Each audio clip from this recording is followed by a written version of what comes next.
Well, good evening, or good morning, or good afternoon, or just, I guess, good hello, since I don't know what time of day you might be watching this video. Well, we are in definitely strange and uncharted. I think the key phrase or the phrase that they're using most often is unprecedented. So we are in unprecedented times with the school closures due to COVID-19. And because of such, that's having so many different impacts on all of us. So schools are closed. So you're not able to get into schools to be able to observe students and to be able to do your typical field hours. Um, for some of you, you might have attended your class online at your school, and that's not possible right now. Some of you may have attended your classes at a local coffee shop or a restaurant or someplace, and that might not be available right now. So some of you are trying to be student and parent and teacher all at the same time right now at home. Some of you are having to care for others that are sick. Some of you are just simply trying to do the best you can to remain who you were before all of this began. So, needless to say, with all of the current things that are going on in our world, we need to make some adjustments for our courses here at UC for last semester, this semester, and we're not sure about the semesters yet to come. But we'll take that one day at a time, and we'll make the adjustments that we need to make. Needless to say, we're making adjustments this semester to our field hours. SPOL 635 has 15 hours of required field experience associated with this class. Typically, I have tied the field hours to our major course assignments. Let me explain what I mean by that. So in many classes, they'll just say, okay, you've got 10 field hours, go get them done. And in the other courses that I've taught for the university, I've done the same thing. However, in this course, where our focus is on being able to observe, um, take data, record data, graph that data, analyze that data, develop a plan regarding student behavior, the only way to do that, in my opinion, effectively is to do it in the classroom. So you need to be able to observe students. However, regardless of my opinion, I cannot change the state of the things that we're facing right now. So I've had to make some adjustments to our course. So we will be conducting alternate field hours, and I have made some adjustments to some of our major course assignments that I'll talk about when we have our first class together. So depending on when you're watching this, I guess we've already had that talk. Um, but anyways, there will be changes to our major course assignments in that we won't be doing field hours tied to our major course assignments. One of our assignments will actually have to be omitted because it was a data collection project. And in that project, you would have spent 6 of your 15 required hours on that one project. You would have gone into classrooms and observed student behavior on 4 separate occasions using 4 different methods for collection. And I won't go into detail on that since we're not able to do that. So that would have been 4 hours for just the collection of, or looking at behavior in those 4 different ways. And then you would have had an hour for discussing with teachers beforehand and an hour for discussing with teachers afterwards. So that would have been 6 out of our 15 hours. So that assignment has been completely omitted for this semester, for this first summer by term. Some of the other field hours that we would have been doing would have been 3 hours associated with the classroom management plan, of observing classroom management and also talking to teachers about classroom management. You would have had 3 hours on talking to teachers about a behavior, observing a student's behavior, and then sharing the results of your functional behavior assessment. I'll say pseudo functional behavior assessment, and then the proposed behavior intervention plan for the student. Because we cannot do the observations, instead, what you will be doing is you will still be doing the FBA and VIP because it's kind of the culminating assignment for our course. However, you'll be doing that based on case study instead of your actual observation. And then the final major assignment that was associated with our field hours was the reinforcer survey.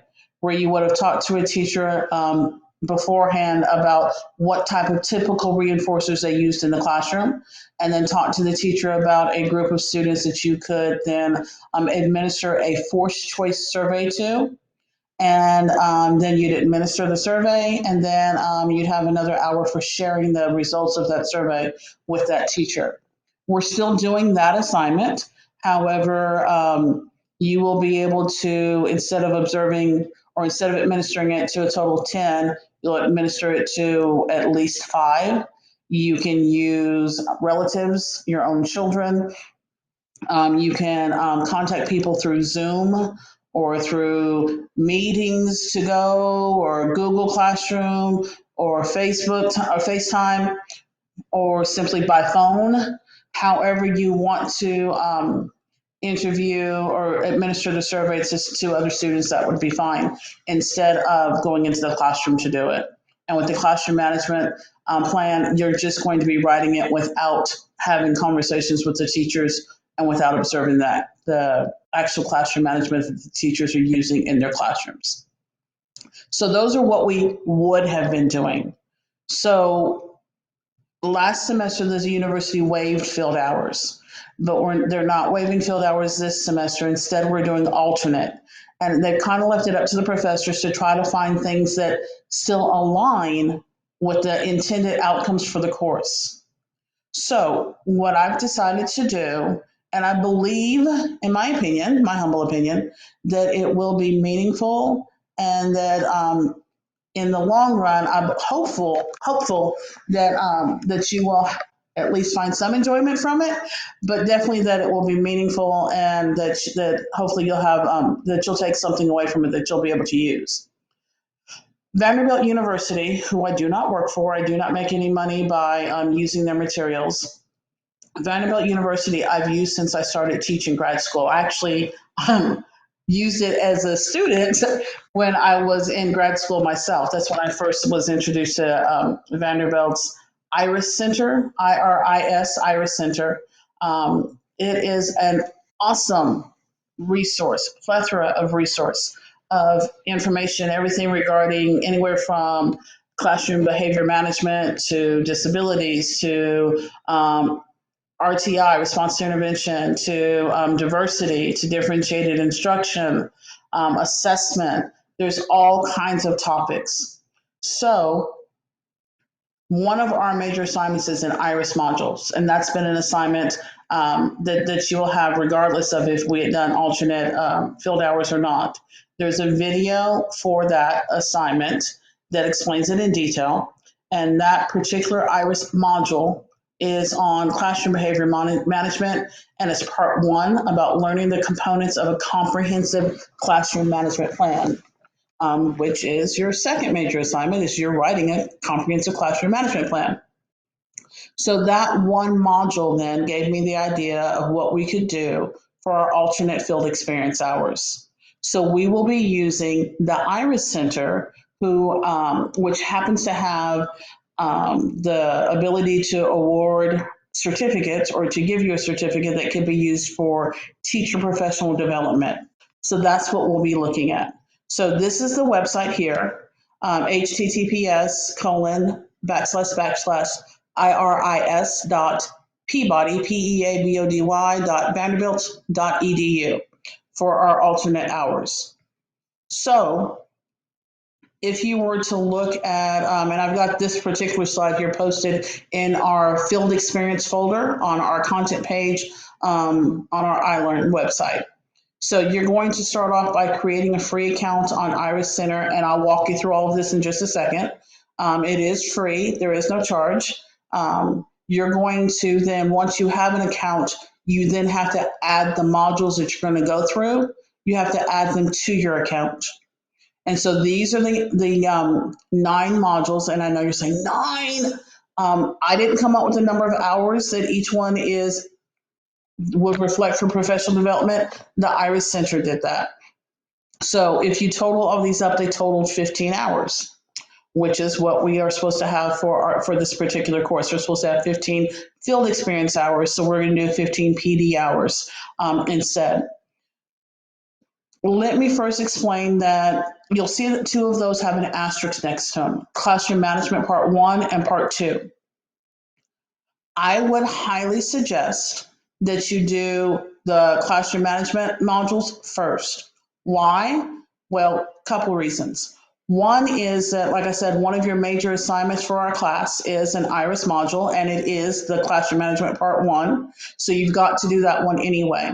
If you do it through the professional development, it will count then and show it on your professional development list of completed courses. If you do not, don't stress, don't worry about it. I will still give you that hour because obviously you will complete the other assignment. So it will show that you've done it. And I will explain to you what it means by completing the assignment. The second one, part 2, you would complete just through the PD part, the professional development. However, that's going to help you immensely in writing your comprehensive classroom management plan.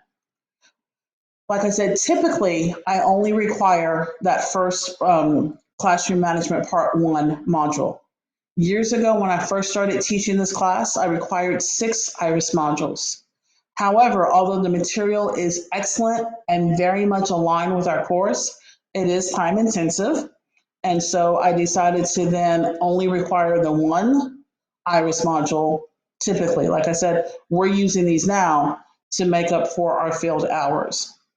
So these are the IRIS modules that you will add to your account, and I'll explain how that works. And then ultimately for your field experience, what you'll do is you will upload in your single submission 2 files. You'll upload a screenshot of your professional development. It says My Professional Development. It's in your account, your IRIS account. And then you will also then upload the university's alternate field experience iLearn Dropbox form. And I just noticed a typo on this screen, but I'm not going to restart the video. I will fix the typo before I upload the PowerPoint for you guys to be able to refer to. But I apologize, that says alternated field experience, and it should just be alternate field experience. So I apologize for that typo. It's going to completely bother me. But I've already talked for 8 minutes. I'm not sure how long I've been talking already, so I'm not going to start it all over again. So, but you will upload both of those 2 files for your 100 points for your field experience, which is with the adjusted points because of the school closures, is worth more than a letter grade. So once you go to that website, the IRIS website, you will click on where it says PD options. So the screen will look like this, minus, of course, the purple arrow, and you'll click on where it says PD options. Once you click on PD options, you're going to click on where it says PD certificates for teachers. Go ahead and read through that page just so you know what this is based on and how it functions and how it works. Once you've read that page, then you're going to click where I'm pointing with the purple arrow where it says register. And again, like I said, it is a free account. You'll notice at the bottom it will let you know that they do use cookies. And unfortunately, those are not chocolate chip, but they do use cookies. And of course, you click OK and you keep on moving through that. This is what the registration page will look like. So you'll use an email. You can use your UC email. You can use your school email. If you work at a school currently, you can use Gmail, Hotmail, whatever email you want to use. But you're going to create an account using your email and a password and click saying that you're not a robot. Survey questions will pop up. You can choose to ignore them. However, if you ignore them, they're going to continue to pop up until you stop ignoring them.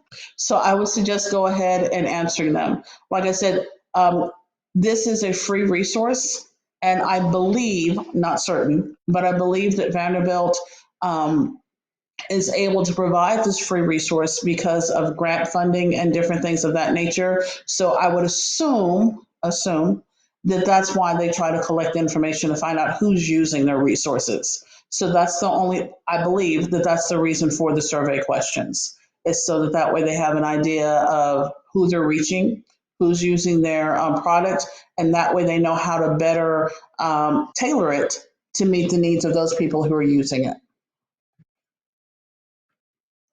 So once you've created your account, it'll show you there my account and it'll say my professional development, and you'll see you've got nothing there yet. It says you have not selected a module, and then it says add modules. So you'll click where it says add modules.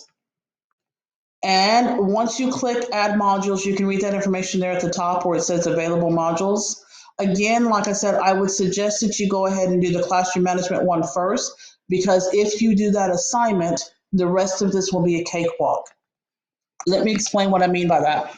So since the classroom management part one, and you see it listed there at the very bottom of this slide, since that's one of our major assignments, there is a template there, which is a template and a rubric. There is a PowerPoint for it. There is a video for it that explains to you exactly how to do it. I have videos posted for you that tells you how to navigate through a module. It explains to you, the video that I've created then also explains to you what it is that you need to do to complete that.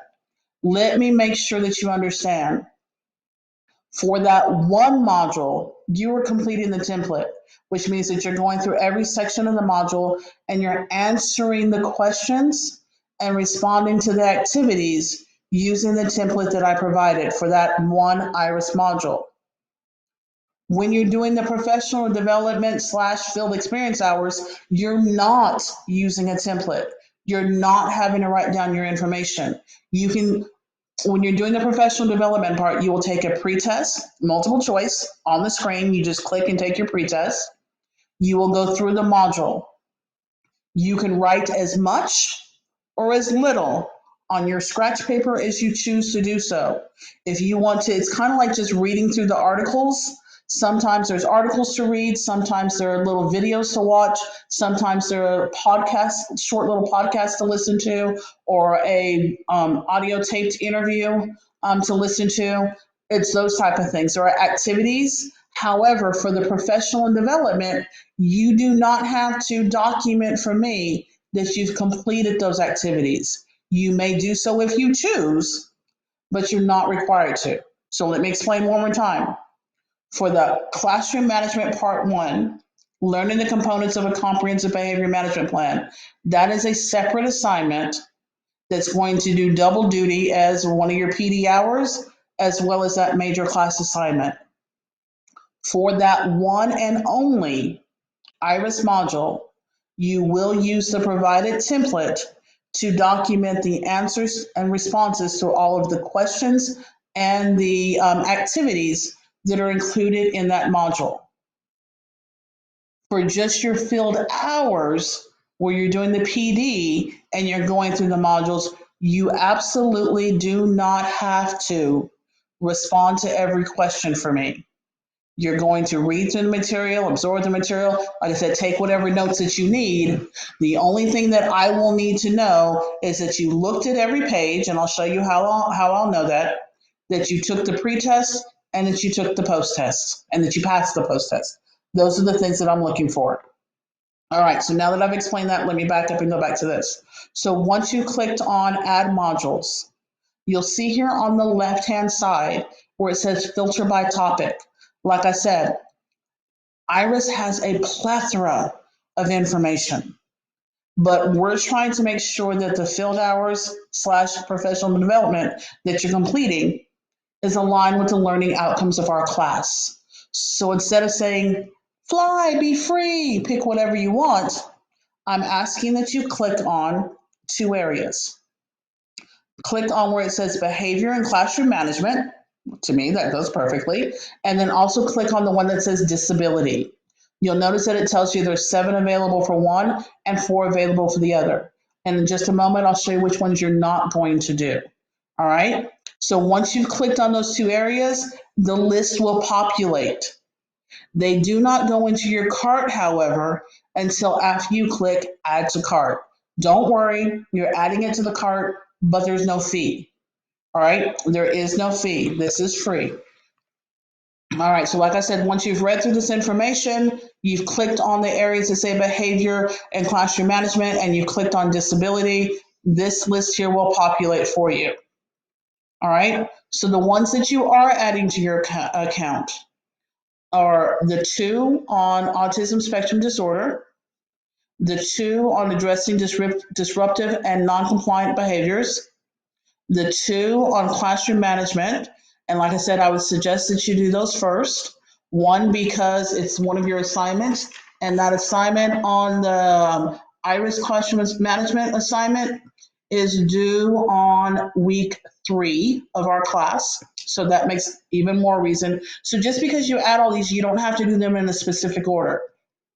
So they're listed here in this specific order, but you don't have to do them in this order.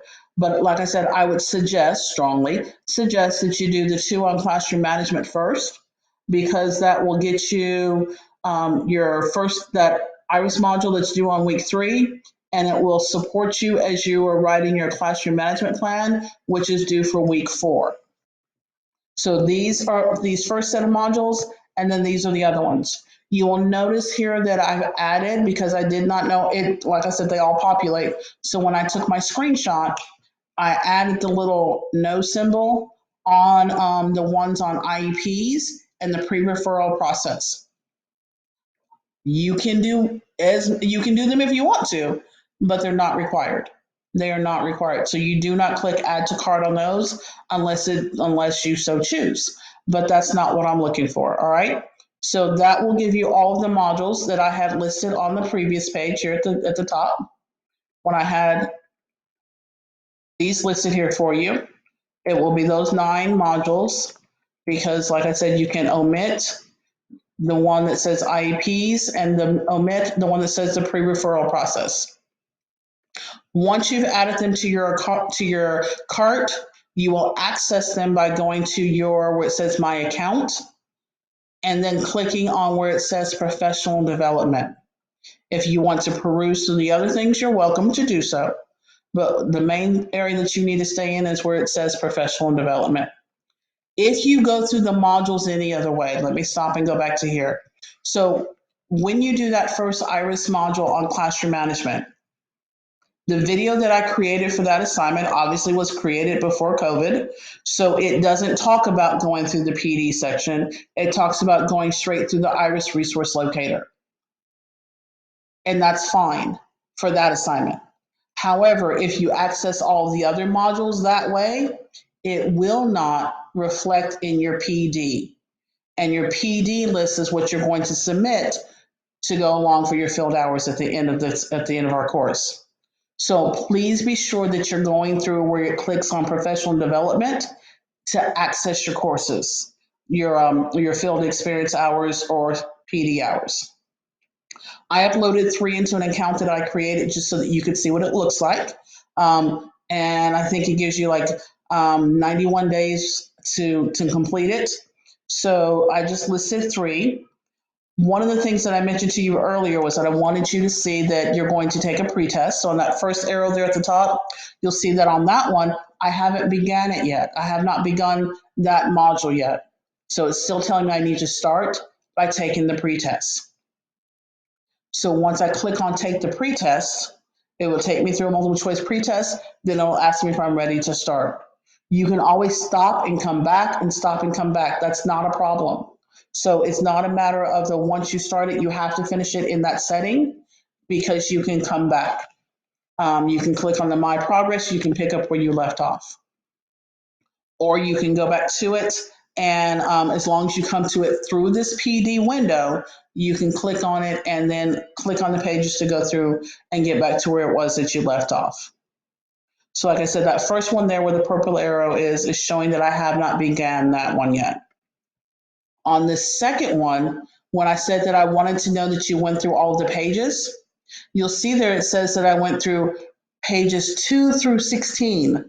So I intentionally skipped just to get to the end. Not that anybody would do that, but I intentionally skipped to get directly to the end, just so that you would see what that looks like here. So in this one, I scored a 60% on my pretest. Then I just clicked through and clicked on a few pages and then took the post test. When I took the post test, I only got a 10%. I'm wanting you guys to get an 80% if possible on your post test. I'm not saying a perfect 100, I'm saying an 80%. It allows you 3 times to take that post test. And like I said, you can write as much as you want or as little as you want if you need to take notes. And I'll show you in a little bit that it even gives you feedback after you've taken your post test. So I'm going to show you that next. All right. So on this particular module that I uploaded, you'll see that I did not do well, like I said, on the post test. So if I look at where it said here, my progress, so don't click get certificate. Once you click get certificate, you cannot go back and retake the post test. Like I said, you get 3 opportunities to pass that post test, but once you click get certificate, you've closed the door. So instead, I'm going to click where it says my progress. If you click on my progress, you can say that you can see it shows that I've only actually completed 13% of it. All right. And then on this part, it shows that that's the only other part that I completed was the assessment. So I didn't go through the middle part of it. I clicked on the first part, and then I clicked on the last part. And you notice there at the bottom says, if you are happy with your score, generate your certificate. It also shows you retake the post test. And up here, it told you view module. If you click on view module, that's where you can go back in and finish going through the module or go back through the module. So let me show you the feedback that it gives you. So like I said, when I took that post test, I got 1 out of 10. Like I said, they're not long post tests and they're multiple choice. I got 1 out of 10. And it's so polite. It says, thank you for taking the post test. If you're satisfied with your results, you may continue on to access your certificate of completion. If you are not satisfied with your results, you may review the module and take an alternate post test. Note you have 3 opportunities to take the post test. After that, no further retries are permitted. Your certificate will reflect your highest score. All right, so you see here I have the option to generate certificate, but with a 10%, I wouldn't want to do that. I can retake the post test, but without going back through the material, I'm not likely to do much better. I could view progress, which was the screen that I just showed you a moment ago. And by doing the view progress, I can go back into the module. But I also want you to see the feedback. So it shows me the questions that I took, that I answered. So the first question of which of the following is true of explicit instruction. And I cut off in my screenshot. That was the one question I got right, by the way. But it cuts it off in the screenshot. But you'll see here, like for questions 2 and 3, it shows you what I responded. It says that I chose it consists of 2 parts, self-assessment and self-reinforcement, and answer to which of the following is true, self-monitoring. And it says that's incorrect. It does not give me the correct answer, but it tells me exactly what page to go back to review the information so that next time I'll know better. So it gives you perfect feedback in regard to your responses on the post test. And like I said, it gives you 3 opportunities to take the post test. All right. So, and if we look down here at the bottom one, the classroom management part 1, you'll see that on the pretest I scored a 70%. You'll see that it shows that I went through all 20 pages, so 20 out of 20 pages. And the post test, it shows that I got a 100%. And I did create my certificate, so that's why I've got a star there, and it says it's completed. So that is a picture of what my list of modules would look like. Obviously, for sake of being able to fit on the screen, I only included 3 on mine. So on this one, you'll see that there's a check mark next to everything. And so where it's talking about the pages, where it said I completed 20 out of 20 pages, so every IRIS module has 5 sections. Every single one is set up and designed the same way. They're structured the same way. I love that predictability. I love to know what to expect. So every module starts out with a challenge, usually a short little video, kind of like, the set for letting you know what it is that you're about to be learning about. Then it has initial thought questions. So it's before you dive into the meat of the material, the lessons, what are your initial thoughts? And so it's a couple of questions. For the assignment that you're actually turning in, which would be on the classroom management part 1, you're responding to those questions on the template. On the other ones, you can either write it down on a piece of paper if you so choose, or just simply be reflecting on that as you're thinking about it and going through the module. The part that they're talking about there, where they talk about, I looked at 20 of 20 pages, is the perspectives and resources. As I mentioned in the other video about the iris, that's what I call the meat and potatoes. That's where you have the heart of the lesson. You have, like I said, articles, you have videos, you have activities, you have sometimes recordings or podcasts, all kinds of different things, little nuggets of information. And it shows here that I looked at, and does it know how much time I spent on the page? No, that's completely up to you. Like I said, the main thing that I will be looking at is, did you go through every page of the perspectives and resources, and did you pass the post test? But it shows you here that I went through every single page. There is an assessment section. So the wrap up goes back and revisits those same questions that were in the initial thoughts. So on your template for the assignment that you're turning in, it will ask you, do you still agree with what you said in your initial thoughts? And then the second part of that will ask you, what additional information did you learn? For the PD, you're just simply, like I said, reflecting on that. If you choose to write things down, that's your choice. If you choose to answer or go through the actual activities, that's up to you. You're not turning any of that in for the PD. For this one iris, yes.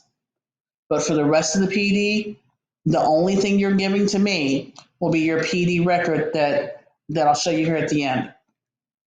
But it shows you here that I went through all of it. So there's a check mark next to everything showing that I completed it all. And on my professional development page, that was reflected by where it said 20 out of 20. So out of all of those pages, that included the challenge, the initial thoughts, the 16 pages or the 15 pages, in the perspectives and resources, and then the wrap up and then the assessment. So it was 20 pages long. Some of it though, and you're thinking 20 pages, some of it is very short. Like I said, the challenge, you're literally watching a video that for this one, I think is 2 minutes and 40 seconds. That's all that you're doing on the challenge page, is you click on the play button to watch the 2-minute video. So it's not like every page is written like the novel War and Peace. Not at all. A lot of it is short. A lot of it is, like I said, videos or audio information, things of that nature. And like I said, the initial thoughts are just questions about prompting about what is it that you think about the topic before you dig in. And then, like I said, at the end, you've got the wrap up questions where you revisit those same questions. There are assessment questions that for the one iris assignment, you'll actually be answering on that template and turning in. But for the PD portion, you're just simply going to be looking at that. If you want to write down something, that's up to you. It's mainly about reading it and taking in that information so that you'll be able to take the post test. So once you've gone through all of the PD that you've added, like I said, those 9 iris modules, there is a form that is available for you on our iLearn page. So you'll have one submission. In that submission, you will have 2 files. One, you will complete your alternate field experience iLearn Dropbox form. So in which you'll list the date, and then you will list the name of the iris module and give me a reflection, short snippet of what did you learn from it, what was the takeaway from it, and the hours will go along with the PD hours that are listed on the iris site. So that's how you'll complete that alternate field experience iLearn Dropbox form. The other part of your upload is you will take screenshots, and I said shots because I doubt it will all fit on one screen. So you will take screenshots that will show, like I said, this part here is my example, so it doesn't show that they're all completed. But that screenshot will show me that you took the pretest, that you at least visited every page. Like I said, it does not tell me that you were on it for 2 seconds, 20 seconds, 30 seconds, or an hour. It just tells me whether or not you went to every single page. So it will tell me the pretest score, that you went to every page, and then a post test. Remember, I'm looking for at least an 80. I'm not looking for a perfect 100. I'm looking for at least an 80. And remember, you have 3 opportunities to get that 80. All right? So I am hoping that answers all of your questions. about how we are going to make our alternate field experience hours work. And I'm fixing this typo now because that bothers me. I did that in one of my other videos too. Sorry. All right, so I fixed that typo now. And like I said, hopefully this will answer the questions even before you have a chance to think of them. However, if after watching this video and after creating your account on Iris, if you get stuck, if you're confused, if you have questions, there are no stupid questions. So please do not hesitate to reach out. My number is listed on the syllabus, and I also gave it to you in class. You can also email me or text me. So text, call, or email, and I will do my best to answer your questions. If I can't answer it, we'll figure out a way to make it work some way or another. All right? So until we next meet again, I'm going to say take care, God bless, and I'll see you on Tuesday.